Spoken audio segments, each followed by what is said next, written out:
काल में देश का मनोबल बढ़ाने में प्रधानमंत्री जी ने अपने मन की बात से बहुत बड़ा काम किया। एक प्रकार से प्रधानमंत्री जी ने पूरे देश के लोगों को जोड़ा है, उनकी भावनाओं को जोड़ा है, उनकी संस्कृति, संस्कार, उनके उपलब्धि को जोड़ा है। देश आज़ाद है, हर को हर जगह जाने का अधिकार है। नीतीश बाबू भी जाएं, लेकिन नीतीश बाबू बड़ी विनम्रता से 24 में कोई वैकेंसी नहीं है। कल हमारे प्रधानमंत्री जी का लोकप्रिय कार्यक्रम मन की बात का 100वां संस्करण है। आपको जानकर खुशी होगी कि पूरी दुनिया में रेडियो पर देश के नेता के द्वारा हर महीने के अंतिम रविवार को देश की जनता के साथ चर्चा करना, संवाद करना, इसका आज तक दुनिया में और कोई भी पैरेलल नहीं है। और ये जो कार्यक्रम 2014 से शुरू हुआ वो आज तक अनवरत चल रहा है। कोविड काल में भी ये एक भी रविवार को बंद नहीं हुआ। महीने के हर रविवार को प्रधानमंत्री जी बात करते हैं देश से, मन की बात। कल उसका 100वां संस्करण है। तो ये बहुत ही महत्वपूर्ण दिन है। हमें बहुत गर्व है अपने प्रधानमंत्री पर। और आपको जानकर बहुत प्रसन्नता होगी कि ये कार्यक्रम 52 भाषाओं में होता है। वो हिंदी में बोलते हैं, बाकी साइमल्टेनियस इसका बाकी भाषाओं में अनुवाद होता है। दुनिया की 11 विदेशी भाषाओं में भी शामिल है। और राष्ट्र निर्माण, चरित्र निर्माण, भारत की संस्कृति, संस्कार की चर्चा करना, योग की बात करना, पर्यावरण की बात करना, बड़े बड़े सरोवर बने हैं, तालाब बने हैं, जो बच्चों ने सफाई का काम नॉर्थ ईस्ट में किया उनकी चर्चा करना, जो अच्छे खिलाड़ी उनकी चर्चा करना, बिहार में मधुबनी पेंटिंग की बहनों की चर्चा करना। इस पूरे कार्यक्रम में प्रधानमंत्री जी एक पॉलिटिक्स का पी भी नहीं बोलते हैं। शुद्ध गैर राजनीतिक सांस्कृतिक संवाद करते हैं। और आपको हम कुछ आंकड़े देना चाहते हैं कि कैसे इसका असर पड़ा है। अभी Indian institute of management Rohtak के द्वारा इस पूरे कार्यक्रम की स्पेशल स्टडी कराई गई थी। और आपको जानकर खुशी होगी कि इस कार्यक्रम को देश के 100 करोड़ लोग कम से कम एक बार सुन चुके हैं। 100 करोड़ लोग। दूसरा, 23 करोड़ लोगों ने इसको नियमित रूप से देखा है। और देश के 96% लोग परिचित हैं। आपको मालूम है कि एक बार अमेरिका के तत्कालीन राष्ट्रपति प्रेसिडेंट बराक ओबामा भी इस कार्यक्रम में आए थे 15 में, और उन्होंने भी जनता से, भारत की जनता से संवाद किया था। इस कार्यक्रम के कुछ बहुत अनहोनी, रोचक और भावनात्मक पहलुओं के आपके सामने मैं कहना चाहता हूँ। प्रधानमंत्री जी ने लोगों से आह्वान किया था, जब बेटियों पर जोर कम था, तो सेल्फी विद डॉटर अपने मोबाइल में आप अपनी बेटी के साथ फोटो खिंचाइए, उसको अपने फेसबुक पर अपलोड करिए। वो देश का बहुत लोकप्रिय आंदोलन बना। फिर आपको याद होगा कि प्रधानमंत्री ने अपील किया कि भारत के अपने बने हुए खिलौनों को हम लोकप्रिय बनाएं। क्यों चीन से खिलौना ले आता है? और मुझे आपको बताते हुए बहुत प्रसन्नता है, चाहे वो काशी का खिलौना हो, या पटना सिटी का खिलौना हो, या पटना का हो, या वैशाली का हो, या दक्षिण भारत का हो, जो लकड़ी का खिलौना होता है, बाकी होता है। आज देश में बच्चों के लिए 96% खिलौना मेड इन इंडिया है। चाइना का मार्केट समाप्त हो गया।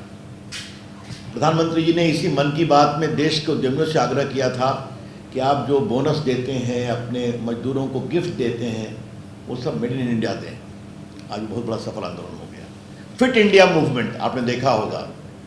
योग करो, अपने को मजबूत रखो। और जिस तरह से बच्चियां पूरा, चाहे वो पहलवानी करती हैं या टेनिस खेलती हैं, मुक्केबाजी करती हैं, उनको विशेष स्नेह। तो एक बहुत बड़ा उन्होंने एक बड़ी बात कही है। कोरोना काल में देश का मनोबल बढ़ाने में प्रधानमंत्री जी ने अपने मन की बात से बहुत बड़ा काम किया।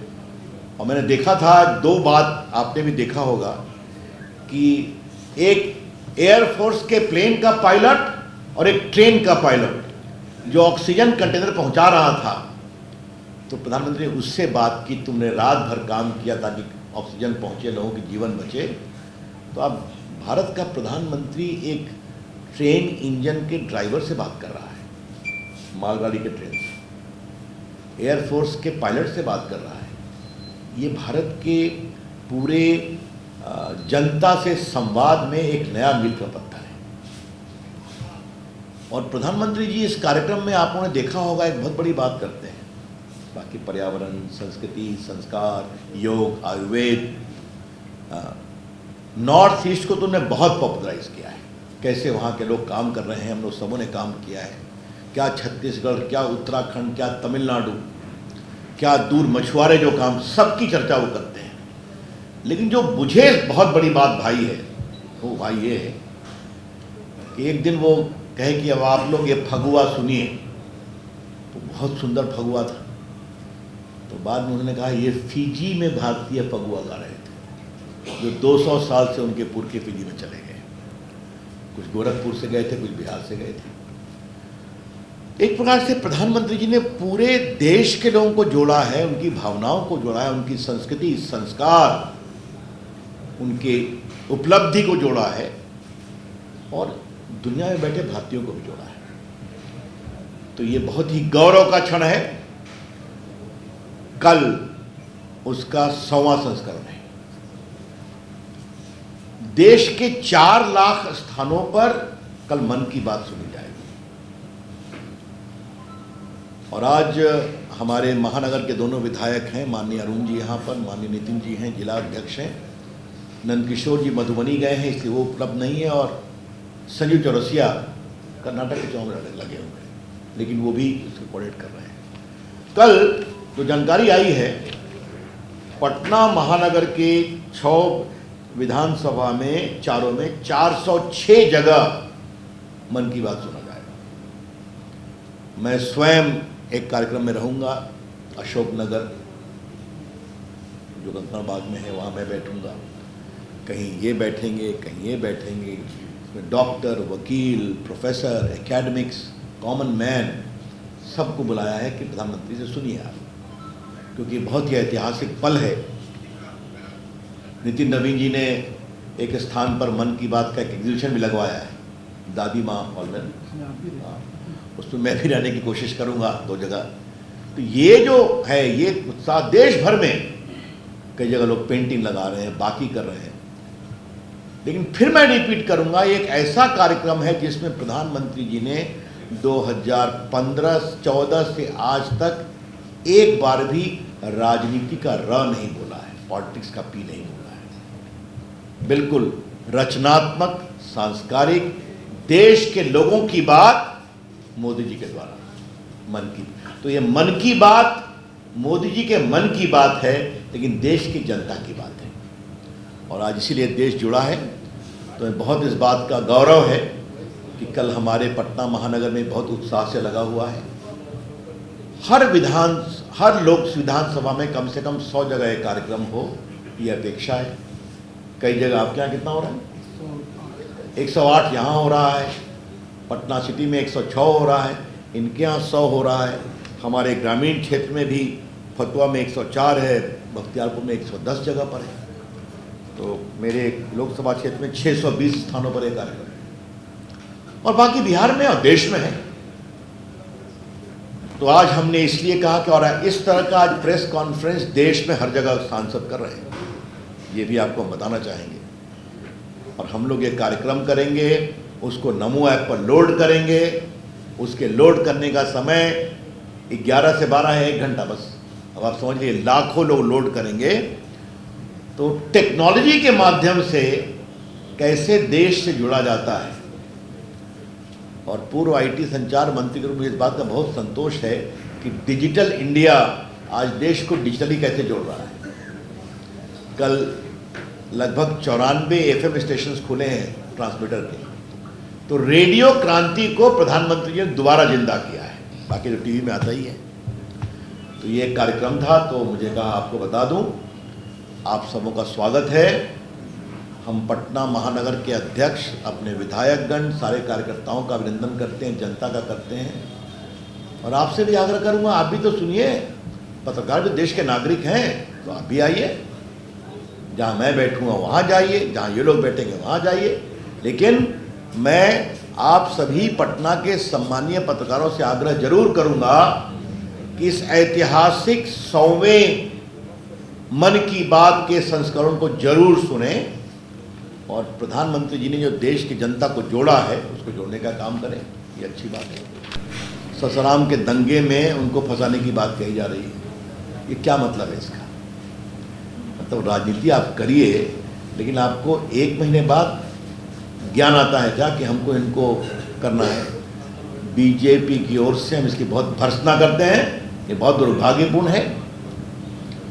और नीतीश बाबू, आप जितना इस तरह का काम करेंगे, दोहरे मानदंड का काम, क्या नालंदा क्या ससाराम, बिहार की पब्लिक सब देखती है, समय पर उसका प्रभावी उत्तर दिया जाएगा। बस मुझे अपनी ओर से इतना करना था। अब आपको कोई आज का विषय मेन मन की बात है, लेकिन मैं आपके सवाल है, जैसे आपने कहा सेल्फी विद डॉटर का बात उन्होंने मन की बात में कही, बेटियों के लिए बेटी बचाओ ये सब, तो वो जंतर मंतर पे 6 दिन से बैठी हुई है बेटियां, वहाँ पे आपके भाजपा के सांसद पे आरोप है, सुप्रीम कोर्ट को हत्या सजा पर आए FIR करने के लिए, तो इस पर क्या कहेंगे? आपके मन की बात पर कल वो भी बात करेंगे?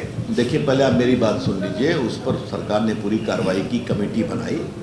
अभी लोग कोर्ट गए तो भारत सरकार के वकील ने ही कहा कि FIR हम कर रहे हैं, तो भी बात हुई है। दिल्ली पुलिस ने कहा हम इन्वेस्टिगेट कर रहे हैं। धन्यवाद, धन्यवाद। हाँ,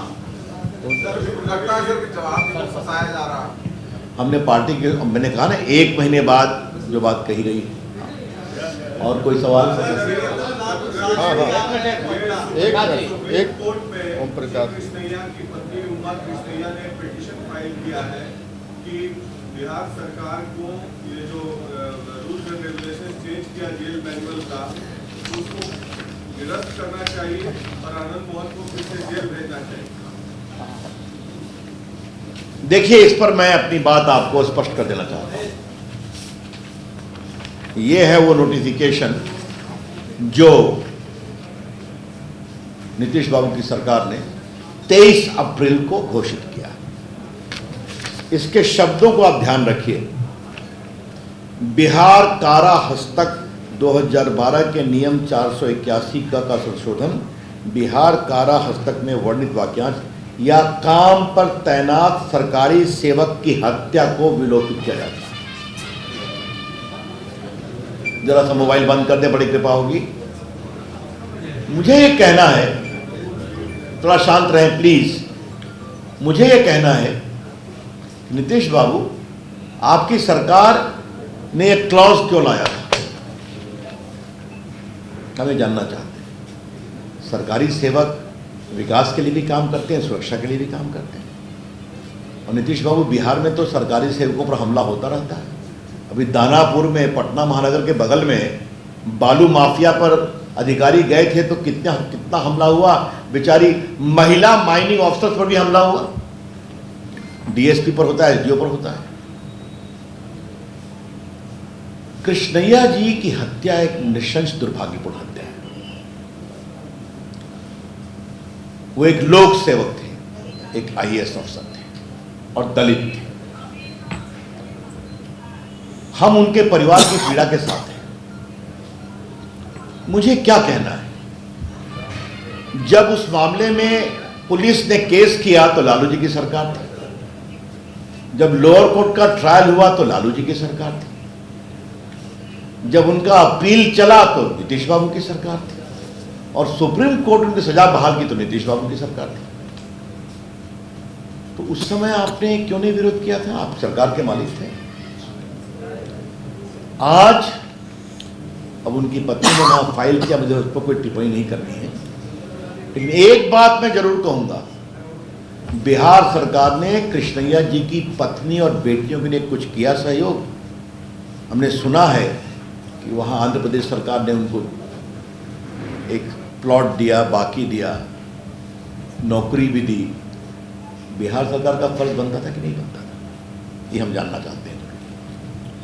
और तो और इसकी आड़ में 27 लोगों को छोड़ दिया, और उसमें 7 लोग ऐसे हैं जिनको कहा गया है कि हर क्या हफ्ते में आप थाने में पेश होइए। नीतीश बाबू, ये आपका सुशासन सरकार कैसा चलता है? और सवाल हमसे पूछ रहे हैं, तो मैं फिर पूछूंगा, और नीतीश बाबू मेरा सवाल आपसे ही है कि ये या काम पर तैनात सरकारी सेवक की हत्या को विलोपित किया जाए, तो ये आप लाए थे क्यों पहले? और लाए थे या 12 में लाए या 16 में लाए तो नहीं जाऊंगा, आप ही की सरकार में आया था, तो आप लाए थे क्यों? कोई भी कानून में आप कुछ लाते हैं उसका एक आधार होता है, ये बताइए। फिर समाप्त करने का आधार क्या है, ये बताइए। और बिहार में तो अधिकारियों पर जो हमले होते हैं आप सभी जानते हैं, मुझे बताने की जरूरत नहीं है, क्या पंचायत के पदाधिकारी हों क्या बाकी हों। I think I have replied enough. और कोई सवाल तो नहीं? सर 13 तारीख को आ रहे हैं धीरेन्द्र नाथ शास्त्री और तेज प्रताप यादव कह रहे हैं कि उनको एयरपोर्ट से ही। अब ऐसा है, अब उस पर अलग से बात करेंगे। आज का विषय हम इतना ही कहेंगे कि मन की बात का है, आप सभी उस पर ध्यान दें। बाकी तो मैं आपके बीच आता रहूँगा, क्या मालूम है। नीतीश कुमार बंगाल जाते हैं, वहाँ के मुख्यमंत्री से मुलाकात करते हैं, उत्तर प्रदेश के पूर्व मुख्यमंत्री से मुलाकात करते हैं और कह रहे हैं कि विपक्ष को एक कर लेंगे, 24 में बीजेपी को हराना है। दिन में सपने देखने पर कोई बंदिश है क्या? मैं आपसे एक सवाल पूछूं, तो जा रहे हैं, देश आजाद है, हर को हर जगह जाने का अधिकार है, नीतीश बाबू भी जाएं, लेकिन नीतीश बाबू बड़ी विनम्रता से 24 में कोई वैकेंसी नहीं है, प्रधानमंत्री पद पर नरेंद्र मोदी हैं, देश के लोगों के लिए काम किया है, इसलिए उनका आशीर्वाद मिला है और आगे फिर मिलेगा। और नीतीश बाबू, अब देवेगौड़ा और इंदर गुजराल का जमाना चला गया। ये देश एक स्थायी सरकार खोजता है और एक महान नेता खोजता है जो देश के लिए काम करे। थैंक। और कोई सवाल तो नहीं? हाँ, विपक्ष की एकजुटता को लेकर पटना में बड़ा बैठक होने जा रहा है, जहां तमाम राज्य के जो विपक्षी नेता हैं वो मौजूद होंगे। भाई बैठक करें ना, उस पर क्या आपत्ति है? क्या जनता जानती है कि जनता को क्या करना है, तो जनता के आदेश की प्रतीक्षा करें।